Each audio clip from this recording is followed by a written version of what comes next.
Totoo ba yun? Kinausap ka niya at si Mama mismo nag-offer sa'yo nun? Ay, hindi naman tama yung ganun. Ako na lang ang hihingi ng tawad sa nangyari.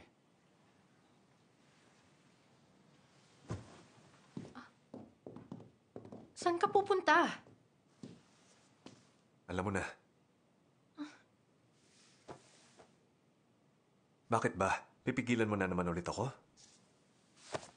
Gusto mo akong magmukhang tanga? Hindi kita pinagmumukhang tanga. Sinasabi ko lang, dapat wag na nating palalain Si to. Mama nagpapalala nito, hindi ako. Hindi ba? Hindi mo naman kailangan maging emosyonal. Intindihin mo na lang siya. Intindihin ang alin. Lagi kang ganyan sa kanya. Mukha kasing hindi siya mapakali. Para siyang tatalon sa bangin anumang oras.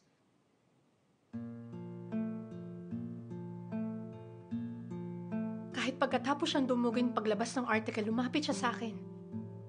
Ganun siya kadesperado sa sitwasyon niya. Naiintindihan ko na galit ka. Pwede kang magalit kahit anumang oras. Pero, ngayon ang oras para damayan mo siya. Para siyang nasa dulo na ng bangin. Huwag mo na sana siyang itulak pa. Umaasa ako, nayakapin mo na lang siya. Ganun ang pamilya.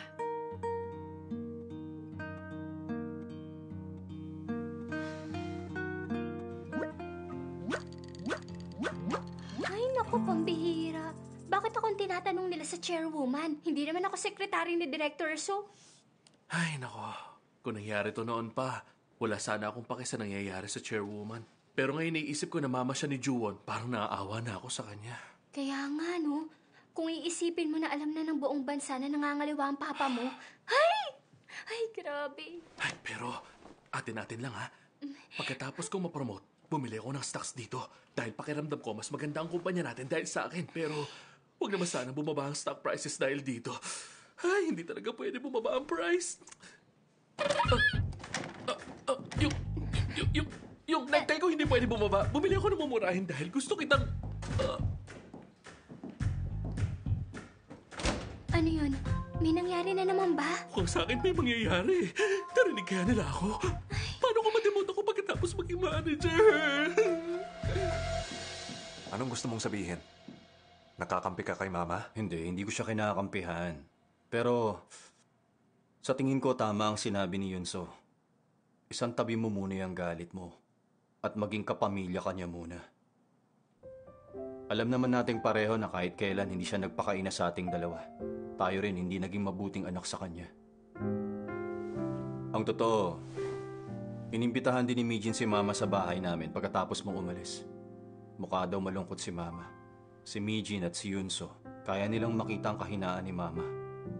Pero tayong dalawa hindi natin makita.